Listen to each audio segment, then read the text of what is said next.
Joanne Mercer stood inside her grand mansion on a winter evening, staring through the big window at the snow falling silently, while the cold wind blown outside. This Manhattan mansion, in the middle of the city, was renowned for its opulent front and sophisticated inside design. While some considered it to be a dream house, Joanne felt as though it was a cold, empty jail. Extensive chandeliers, designer furniture, and sophisticated artwork graced the great living room. Still, she was the only resident of that house, her riches among the highest in the nation. She had amassed her fortune from real estate investments, then expanded it with stocks and business enterprises, creating a lifetime of prosperity. Joanne was considered as the height of success. She was always engulfed in loneliness, though, despite her success and great wealth.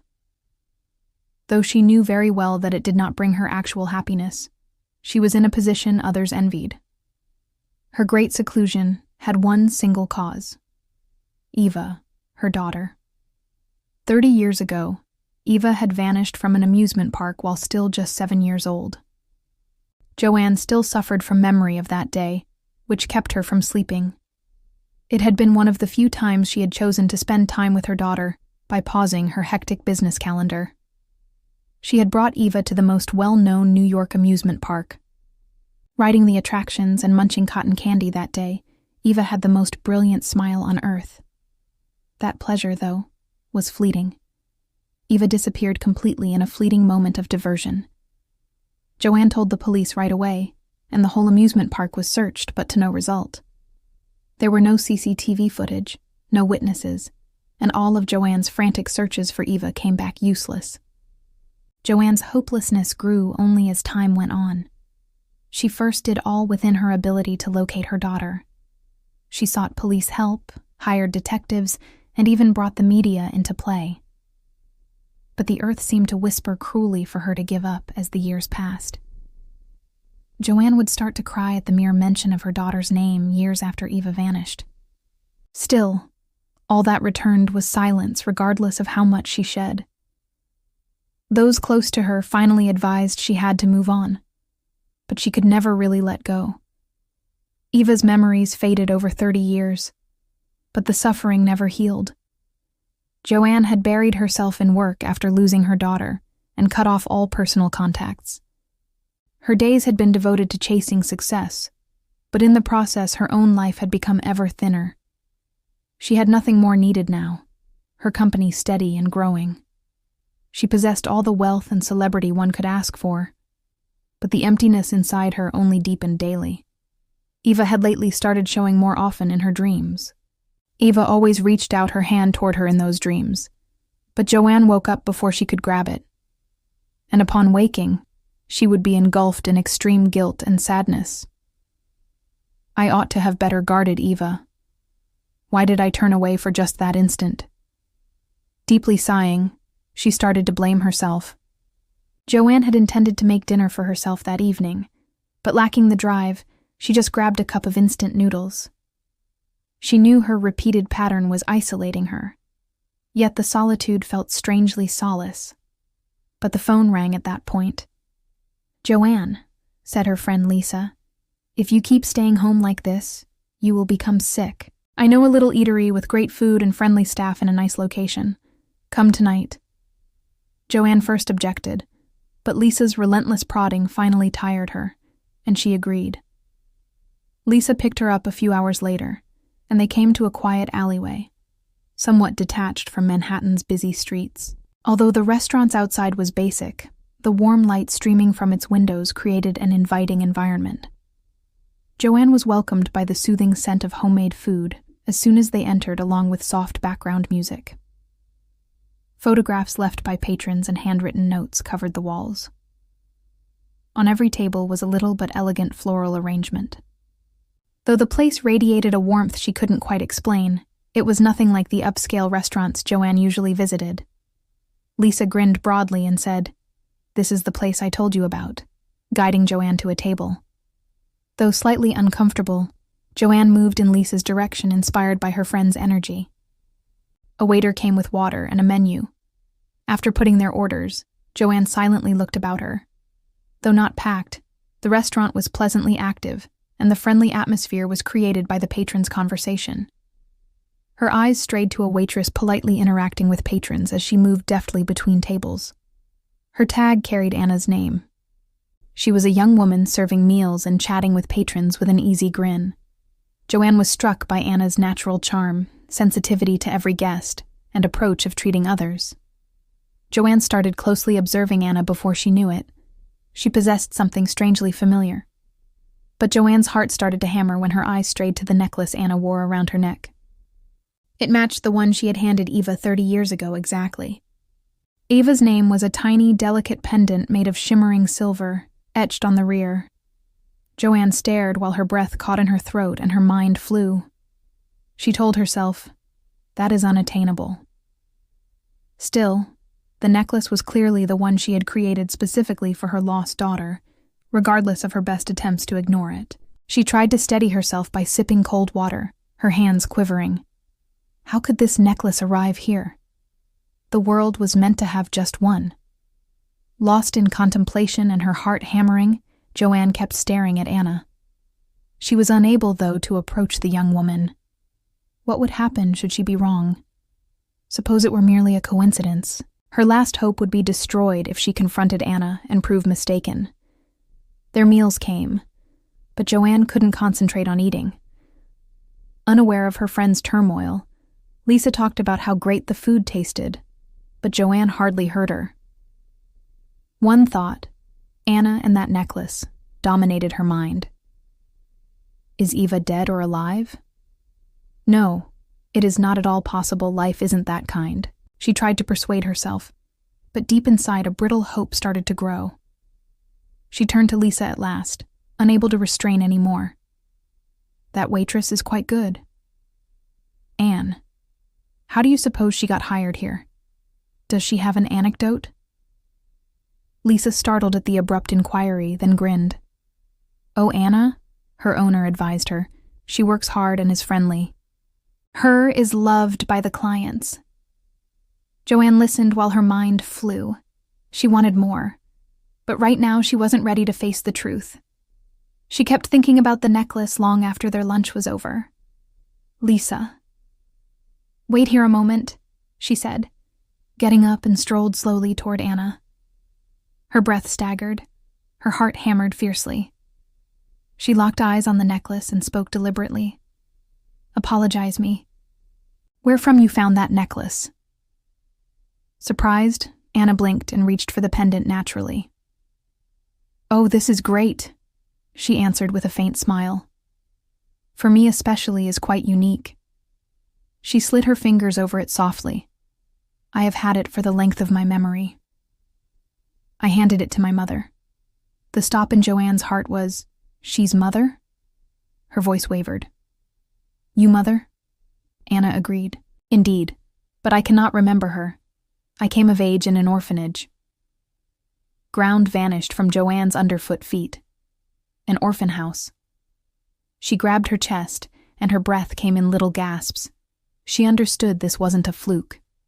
Anna's words echoed in Joanne's ears, her head whirled. A foster age for orphans. The necklace. Eva was the name etched on it. Though she was afraid to believe it, every piece of the jigsaw was fitting. She worked herself to inhale deeply, steadying her quivering hands. Should I examine it more closely? Joanne asked carefully. Anna hesitated, looking rather perplexed, but Joanne's sincere countenance made her nod. She raised the pendant slightly so Joanne might clearly view it.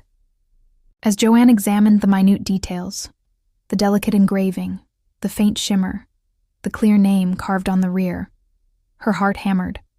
It exactly matched the one she had handed Eva all those years ago. She experienced an emotional tsunami. She held her chest, trying to control the tsunami of hope, anxiety, and grief. Anna cast a worried glance. Ma'am, are all of you good? Joanne dabbed at the tears hovering over her eyes, her voice shaky. I suddenly understood how unique that necklace really is. Anna grinned modestly, clearly perplexed. Indeed, all I have from past is this. I don't recall my mother, but I was told she handed this to me before I left the orphanage. Joanne thought she was not breathing. Eva vanished 5 years ago. She was 5 years old. Anna had arrived in the orphanage about at the same age. It cannot be a matter of chance. Her heart pounded more quickly. Her feelings hardly matched. When you first arrived to the orphanage, what was your age? With almost a whisper in her voice, Joanne asked Anna gave some thought. I remember little, but they told me I was about 5. Joanne grabbed the table to ground herself. 5 years young. Eva had vanished around the same period. Her pulse thumping in her ears, she forced herself to ask the next question. Your birth date is... Anna answered, April 15th, 1989, tilting her head at the strange inquiry. Joanne's world slanted. Eva's birthday falls on April 15th. It was her. She knew now. Certain. She was standing right in front of her daughter, whom she had searched for non-stop and whom she had mourned for 30 years.